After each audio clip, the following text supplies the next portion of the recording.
Welcome to new TV Telugu. రాజధాని అమరావతిని కేవలం 29 గ్రామాల సముదాయంగా మాత్రమే చూడరాదని, విజయవాడ, గుంటూరు నగరాలను కలుపుకొని ఒక బృహత్ ప్రణాళికగా చూడాలని ముఖ్యమంత్రి చంద్రబాబు స్పష్టం చేశారు. ఈ రెండు నగరాల్లోనూ మౌలిక వస్తువుల ప్రాజెక్టులను రాజధానికి అనుసంధానంగా అభివృద్ధి చేసినప్పుడే సమగ్ర రాజధాని రూపుదిద్దుకుంటుందని ఆయన అన్నారు. సచివాలయంలో రాజధాని నిర్మాణ పనులపై CRDA అధికారులు, కాంట్రాక్ట్ సంస్థల ప్రతినిధులతో ఆయన ఉన్నత స్థాయి సమీక్ష నిర్వహించారు. ఈ సందర్భంగా ముఖ్యమంత్రి మాట్లాడుతూ రాజధాని నిర్మాణ పనులను స్పీడ్, క్వాలిటీ, డెలివరీ లక్ష్యంగా పూర్తి చేయాలని దిశానిర్దేశం చేశారు. గతంతో పోల్చితే పనుల్లో వేగం కొంత పెరిగినప్పటికీ అది ఏమాత్రం సరిపోదని మరింత వేగవంతం చేయాలని ఆదేశించారు. ప్రభుత్వం తరపున ఆర్థికంగా ఎలాంటి సమస్యలు లేకుండా చూస్తున్నామని, కాబట్టి పనుల్లో ఎక్కడా జాప్యం జరగడానికి వీల్లేదని తేల్చి చెప్పారు. రాజధాని నిర్మాణం వంటి గొప్ప అవకాశం దక్కినందుకు కాంట్రాక్ట్ సంస్థలు దానిని సద్వినియోగం చేసుకోవాలని సూచించారు.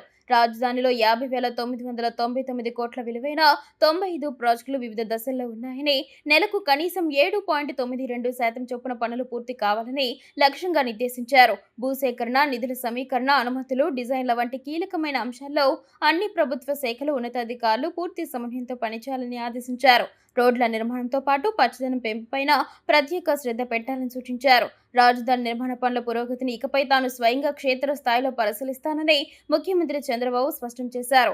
ఈ సమీక్ష సమావేశంలో రాష్ట్ర పురపాలక శాఖ మంత్రి నారాయణ, ప్రభుత్వ ప్రధాన కార్యదర్శి సాయి ప్రసాద్, పలువురు ఉన్నతాధికారులు, నిర్మాణ సంస్థల ప్రతినిధులు పాల్గొన్నారు.